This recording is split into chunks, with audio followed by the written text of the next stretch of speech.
नमस्कार दोस्तों, स्वागत है आप सभी का आपके अपने YouTube channel learning with DC में। प्रीवियस वीडियो में हमने बात की थी बाल्यावस्था से इम्पोर्टेंट कुछ सवालों के बारे में। आज हम बात करेंगे किशोरावस्था से संबंधित महत्वपूर्ण सवाल जो आपके आगामी सभी शिक्षक भर्तियों में समान रूप से उपयोगी होंगे। चलिए शुरुआत करते हैं क्वेश्चन नंबर 1 से। किशोरावस्था के जनक हैं, तो यहाँ पर ऑप्शन हैं आपके Thorndike, William wound, Stanley hall और आइजेंग। तो राइट आंसर हो जाएगा ऑप्शन सी। स्टैनली हॉल जो है उनको किशोरावस्था का जनक माना जाता है। क्वेश्चन नंबर 2 देखिएगा। किशोरावस्था वह काल है जिसमें बालक और बालिका मानसिक, भावनात्मक, सामाजिक और शारीरिक रूप से बाल्यावस्था में वयस्कता की ओर बढ़ते हैं। ये कथन है। ऑप्शन है जीन पियाजे, जर्सील्ड, थॉर्नडाइक और सिगमंड फ्राइड। तो दोस्तों ये कथन या ये जो कोटेशन है ये कहा गया था जर्सील्ड के द्वारा। क्वेश्चन नंबर 3 देखिएगा। किशोरावस्था के लिए तूफान व तनाव शब्द प्रयुक्त किया था।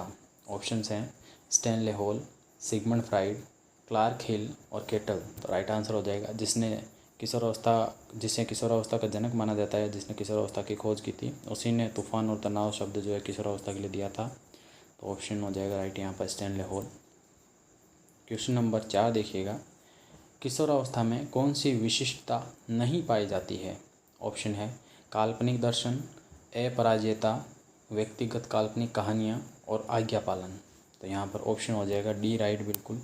आज्ञा पालन जो है ये नहीं पाया जाता है। आपने पढ़ा होगा कि किशोरावस्था में विद्रोह की भावना होती है, ठीक है। तो बालक जो होता है अपने मन मर्जी के हिसाब से कोई चीज़ मानता है या करता है, तो आज्ञा पालन नहीं पाया जाता है। क्वेश्चन नंबर 5 देखिएगा।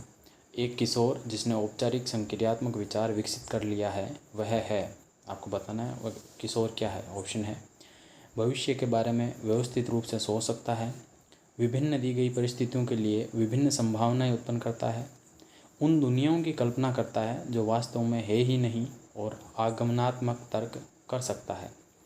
तो इनमें से कौन सी बातें जो है वो सही है? ऑप्शन है आपके ए, बी व डी, बी, सी व डी, ए और डी और ए, बी, सी, डी।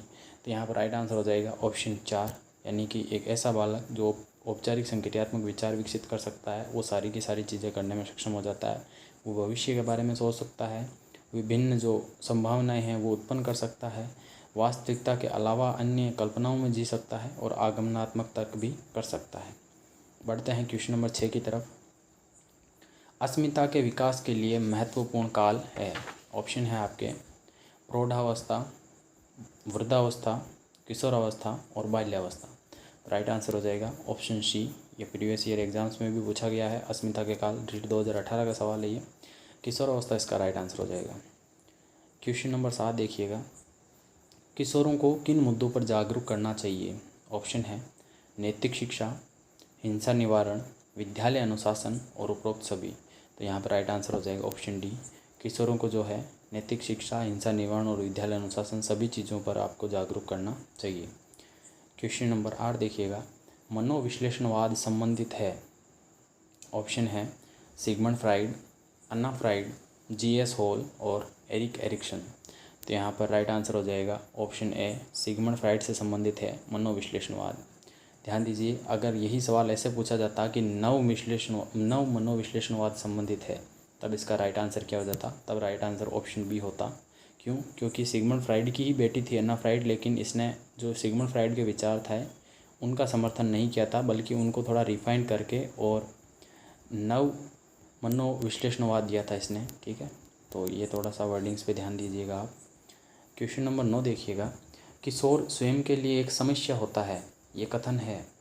ऑप्शन है आपके किलपेट्रिक, वर्ले, कोलसेनिक और हरलॉक। तो यहाँ पर राइट आंसर हो जाएगा ऑप्शन डी, यानी कि हरलॉक का एक कथन है कि किशोर जो होता है वो स्वयं के लिए क्या होता है? एक समस्या होता है।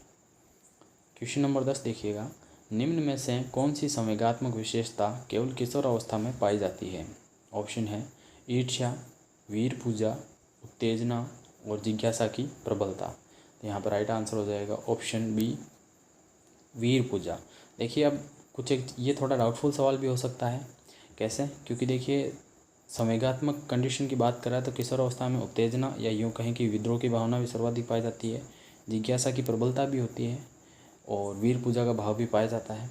फिर भी यहाँ पर जो है प्रीवियस ईयर आरपीएससी बायोलॉजी 2020 के एग्ज़ाम पूछा गया था ये, और आरपीएससी ने इसका जो राइट आंसर है वो वीर पूजा माना था इन सब के बजाय। तो इसका यहाँ पे उस हिसाब से राइट आंसर ऑप्शन बी लिया जा रहा है। क्वेश्चन नंबर 11 देखिएगा, किशोरावस्था का अन्य नाम है।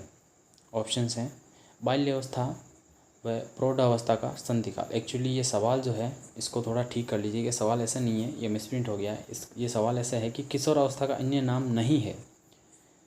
तो क्वेश्चन नंबर 11 है किशोरावस्था का अन्य नाम नहीं है, और ऑप्शन है आपके बाल्यावस्था व प्रौढ़ावस्था का संधिकाल, समस्यात्मक अवस्था, संघर्ष तनाव और विरोध की अवस्था, और वयस्क अवस्था। तो यहाँ पर आपको सीधा सीधा पता चल रहा होगा कि ऑप्शन डी जो है वो किशोरावस्था का अन्य नाम नहीं होता है, तो वयस्क अवस्था यहाँ पर राइट आंसर हो जाएगा।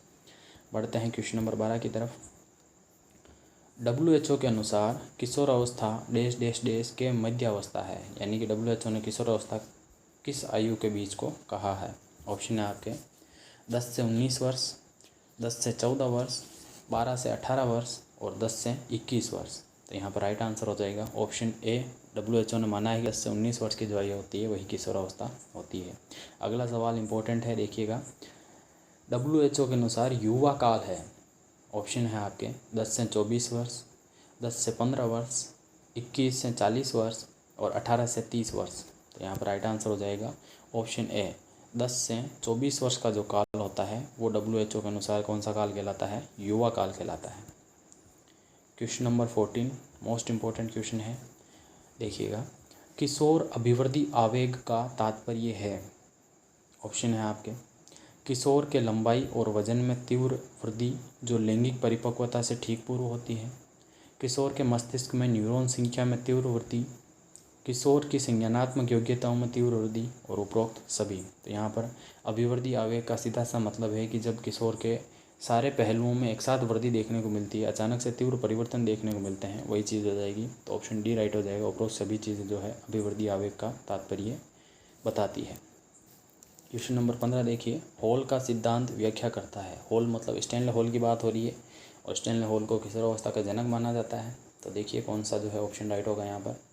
हॉल का सिद्धांत व्याख्या करता है। ऑप्शन है आपके बुद्धि की प्रकृति की, अधिगम अभिप्रेरण की, मूल्यों के विकास की और किशोरों के मनोविज्ञान की। तो सीधा सा यहाँ पर ऑप्शन डी राइट हो जाएगा, किशोरों के मनोविज्ञान की। क्वेश्चन नंबर 16 देखिएगा, सहपाठियों का दबाव सर्वाधिक प्रभाव डालता है। ऑप्शंस हैं प्रारंभिक बाल्यावस्था, मध्य बाल्यावस्था, प्रारंभिक किशोरावस्था और उत्तर किशोरावस्था। इम्पोर्टेंट सवाल है, इसका आंसर हो जाएगा ऑप्शन डी। उत्तर किशोरावस्था के दौरान सहपाठियों का जो दबाव होता है किसी भी बालक पर सर्वाधिक पड़ता है। ऐसा क्यों होता है? क्योंकि आपको पता होगा कि किशोरावस्था के दौरान समूह भक्ति या समूह भावना पाई जाती है।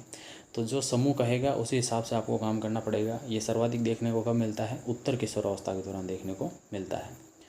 क्वेश्चन नंबर 17 देखिएगा, ये इंपॉर्टेंट सवाल है, थोड़ा डाउटफुल लग सकता है आपको, लेकिन एक्चुअल में है नहीं। देखिएगा कैसे।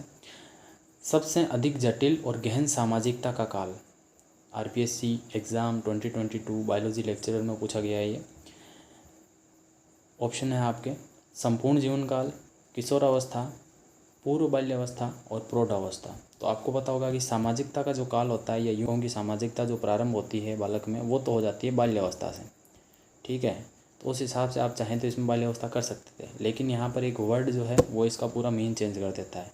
सवाल पूछा है कि सबसे अधिक जटिल और गहन सामाजिकता, इसका मतलब क्या है कि सबसे ज़्यादा गहन प्लस जटिलता भी होगी उस सामाजिकता में। ये चीज़ें कहाँ पर देखने को मिलती है? तो इसका आंसर जो है वो क्या हो जाता है? ऑप्शन बी यहाँ पर किशोरावस्था राइट हो जाता है, और यही आरपीएससी ने भी माना था। क्वेश्चन नंबर 18 की तरफ बढ़ते हैं। किशोरावस्था में मृत्यु का दूसरा प्रमुख कारण क्या है? ऑप्शन है आपके सड़क यातायात दुर्घटनाएं, आत्महत्या, मनोविकृति और ड्रग ओवरडोज। तो यहाँ पर राइट आंसर हो जाएगा ऑप्शन बी। आत्महत्या के कारण सर्वाधिक जो मौतें होती है किशोरावस्था में, ये दूसरा बड़ा कारण है किशोरावस्था में मौत का। क्वेश्चन नंबर 19 देखिएगा, किशोरों को नहीं दिया जाना चाहिए। ऑप्शन है आपके अभिप्रेरणा, सहानुभूति, लालच और जिम्मेदारी उठाने का अवसर। तो यहाँ पर सीधा सा आंसर हो जाएगा लालच किशोरों को नहीं दिया जाना चाहिए। ऑप्शन सी यहाँ पर राइट हो जाएगा।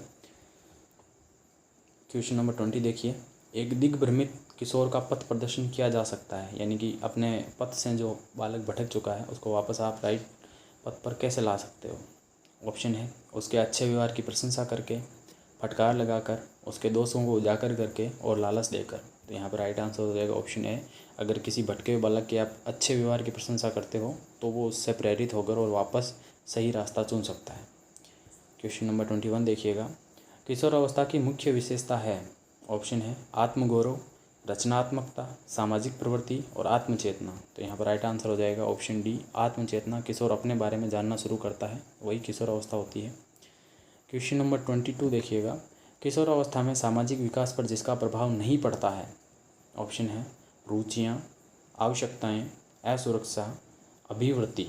तो यहाँ पर राइट आंसर हो जाएगा ऑप्शन डी, अभिवृत्ति का जो है किशोरावस्था में सामाजिक विकास पर प्रभाव नहीं पड़ता है। Question number 23। किशोरावस्था की विशेषता नहीं है।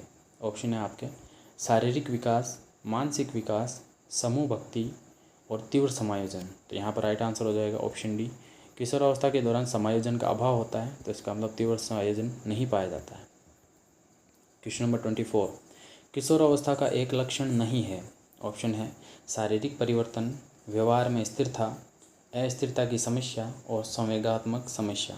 तो लक्षण नहीं पूछा है, तो राइट आंसर हो जाएगा ऑप्शन बी, व्यवहार में स्थिरता नहीं होती है, अस्थिरता पाई जाती है। तो 24 का राइट आंसर क्या हो जाएगा, ऑप्शन बी हो जाएगा। बढ़ते हैं क्वेश्चन नंबर 25 की तरफ। तो देखिएगा क्वेश्चन नंबर 25। किशोरावस्था की विशेषताओं को सर्वोत्तम रूप में व्यक्त करने वाला एक शब्द है। अगर एक शब्द से आपको किशोरावस्था डिफाइन करना हो तो वो कौन सा होगा। ऑप्शन है आपके विकास, समायोजन, परिवर्तन और अस्थिरता।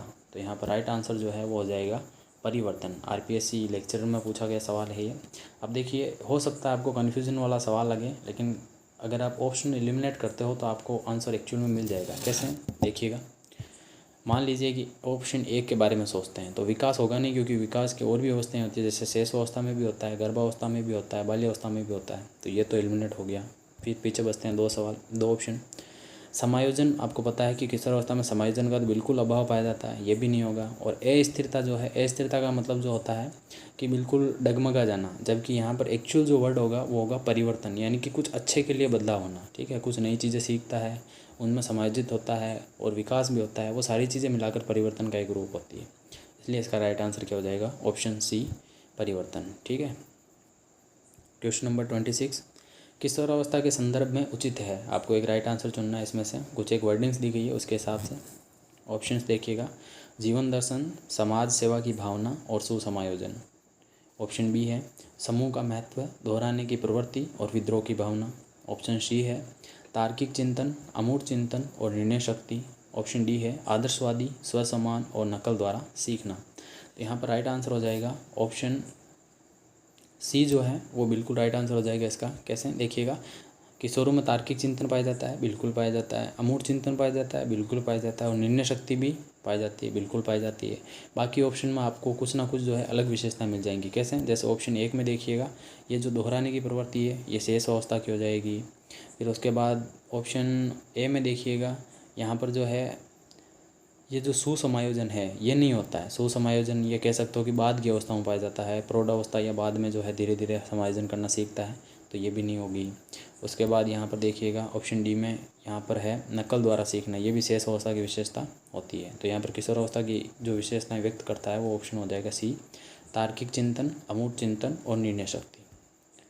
क्वेश्चन नंबर 27 देखिए, किशोर की मनोवृत्ति पर सर्वाधिक प्रभाव पड़ता है। इंपॉर्टेंट सवाल है। ऑप्शन है माता पिता का, संगी साथियों का, शिक्षक का और चलचित्रों का।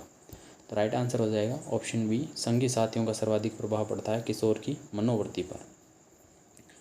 क्वेश्चन नंबर 28, फिर से आपको किशोरावस्था की विशेषताएं बतानी है। एक जो वर्ड ग्रुप है वो चूज करना है। तो किशोरावस्था की विशेषताएं हैं, 28 नंबर क्वेश्चन कह रहा है। ऑप्शंस हैं दिवास्वपन, दोस्तों का महत्व और विद्रोह की भावना। ऑप्शन बी है तर्क शक्ति, संग्रह प्रवृत्ति और अनुकरण द्वारा सीखना। ऑप्शन सी है जिज्ञासा, कुसमायोजन और तनाव मुक्त। और ऑप्शन डी है काम शक्ति, सहनशीलता और आज्ञाकारी। तो यहाँ पर राइट आंसर हो जाएगा ऑप्शन ए जो है दिवास्वपन, दोस्तों का महत्व और विद्रोह की भावना। ये सारी की सारी विशेषताएं किसकी है, किशोरावस्था की है। जबकि बाकी ऑप्शन अगर देखें तो देखिएगा, संग्रह की प्रवृत्ति ये जो है ये किशोरावस्था का नहीं है, और अनुकरण द्वारा सीखना ये भी किशोरावस्था का नहीं है। जबकि तर्क शक्ति केवल एक ही था, तो ये ऑप्शन नहीं होगा। ऑप्शन सी देखिएगा, यहाँ पर तनाव मुक्त नहीं होता है किशोर, तनाव युक्त होता है। तो यहाँ पर ये ऑप्शन की वजह से ये जो है ऑप्शन सी भी नहीं होगा। और ऑप्शन डी देखिए, यहाँ पर आज्ञाकारी और सहनशीलता बिल्कुल ही नहीं होती है, विद्रोह की भावना वाला होता है और आज्ञाकारी भी नहीं होता है। तो यहाँ पर ये ऑप्शन गलत हो जाते हैं, इसलिए राइट आंसर जो है वो हो जाएगा ऑप्शन ए, दिवास्वप्न, दोस्तों का महत्व और विद्रोह की भावना। क्वेश्चन नंबर 29, किशोर प्रौढ़ों को अपने मार्ग की बाधा समझता है, यह कथन किसका है? बहुत इंपॉर्टेंट कथन है ये। ऑप्शन है आपके रॉस, स्टैनले हॉल, कोल सैनिक और किलपैट्रिक। तो यहाँ पर राइट आंसर हो जाएगा ऑप्शन सी। ये कथन किसने कहा था? कोल सैनिक ने कहा था। कोल सैनिक ने कहा था कि किशोर जो होता है वो प्रौढ़ों को अपने मार्ग की बाधा समझता है और अपने स्वतंत्रता में उनको जो है मार्ग का एक रोड़ा समझता है कि इनकी वजह से मेरे को अच्छे से स्वतंत्रता नहीं मिल रही है। बढ़ते हैं क्वेश्चन नंबर 30 की तरफ। तो 11 से 12 वर्ष के बालक की नसों में ज्वार उठता है, ये कथन किसका है? ये भी इम्पोर्टेंट सवाल है। ऑप्शन देखिएगा, ऑप्शन 1 हेडिंग कमेटी, ऑप्शन बी हेडो कमेटी, सी कोठारी कमेटी और डी यशपाल कमेटी। तो यहाँ पर राइट आंसर हो जाएगा, ये कथन जो है ये हेडो कमेटी द्वारा कहा गया था कि 11 से 12 वर्ष के बालक की नसों में ज्वार उठता है। यानी कि 11 से 12 वर्ष कौन सा होता है? ये होती है किशोरावस्था और बाल्यावस्था की लिंकिंग पॉइंट, जिसको हम कहते हैं वय संधि काल। एक तरह से कह सकते हो कि यहाँ पर जो है अचानक से और तीव्र बदलाव आते हैं, या इसको कह सकते हो आपकी पूर्व किशोरावस्था का समय होता है। तो इस दौरान बालक की नसों में ज्वार उठता है और ये कथन किसके द्वारा कहा गया था? हेडो कमेटी के द्वारा कहा गया था। बढ़ते हैं नेक्स्ट स्लाइड की ओर। इस स्लाइड में जितना भी किशोरावस्था से प्रीवियस ईयर या जो भी सवाल बन सकते हैं वो इम्पोर्टेंट सारे कवर कर लिए गए हैं। तो अगर आपको वीडियो पसंद आ रहा है तो लाइक कीजिएगा, शेयर कीजिएगा और चैनल सब्सक्राइब कीजिएगा। देखिएगा क्वेश्चन नंबर फिर से 31 देख लीजिए, या 1 के हिसाब से सीक्वेंसिंग देख लीजिए। क्वेश्चन नंबर 1, किशोरावस्था से आकस्मिक सिद्धांत कब और किसने दिया था? ठीक है, किशोरावस्था से संबंधित एक आकस्मिक सिद्धांत है, आकस्मिक विकास का सिद्धांत। ये किसके द्वारा और कब दिया गया था? ऑप्शन है आपके 1904 में होलिंगवर्थ ने, 1902 में हॉल ने, 1904 में स्टैनले हॉल ने और 1904 में थॉर्नडाइक ने। तो यहाँ पर राइट आंसर हो जाएगा ऑप्शन सी, 1904 में स्टैनले हॉल ने जो है किशोरावस्था का आकस्मिक विकास का सिद्धांत दिया था। क्वेश्चन नंबर 2 देखिएगा, किशोर प्रौढ़ों को मार्ग की बाधा समझता है जो उसे अपनी स्वतंत्रता का लक्ष्य प्राप्त करने से रोकते हैं। ये सवाल फिर से रिपीट हो गया है, ये कथन किसका है? ऑप्शन है आपके रॉस, कोल सैनिक, वैलेंटाइन और विंग हंट। तो इसका राइट आंसर हो जाएगा, अभी देखा है हमने, कोल सैनिक हो जाएगा। इंपॉर्टेंट परिभाषा है, ध्यान दीजिएगा इस परिभाषा पे। क्वेश्चन नंबर 3 देखिएगा, कौन सा प्रभाव किशोरावस्था से सम्मिलित नहीं है? आपको कुछ एक चीज़ें बताई गई है और आपको बताना है कि ये किशोरावस्था से सम्मिलित है कि नहीं है। ऑप्शन है आपके अध्ययन के प्रति गंभीर न होना, तर्कपूर्ण विचारों व तार्किक क्षमता को अधिक सहज बनाना, एकाग्रता व स्मृति का विस्तार अधिक शक्तिप्रद होना और पढ़ने में रुचि। तो यहाँ पर किशोरावस्था से सम्मिलित नहीं है, तो इसका राइट आंसर हो जाएगा ऑप्शन ए जो है अध्ययन के प्रति गंभीर न होना। इस दौरान बालक जो होते हैं अध्ययन के प्रति काफ़ी गंभीर हो जाते हैं। ठीक है, तो ये राइट आंसर हो जाएगा इसका। फिर देखिएगा नेक्स्ट क्वेश्चन, हेविंगहर्स्ट के अनुसार कौन सा किशोरावस्था का विकासात्मक कार्य नहीं है? ऑप्शन है अपनी शारीरिक संरचना को स्वीकार करना और शरीर का प्रभाव उपयोग करना। ऑप्शन बी है सामाजिक उत्तरदायी व्यवहार को स्वीकारना और उसकी उपलब्धि करना। ऑप्शन सी है स्वयं के प्रति स्वस्थ अभिवृत्ति का निर्माण करना। और ऑप्शन डी है अपने माता पिता और अन्य वयस्कों से संवेगात्मक स्वतंत्रता प्राप्त करना। तो यहाँ पर इसका राइट आंसर हो जाएगा,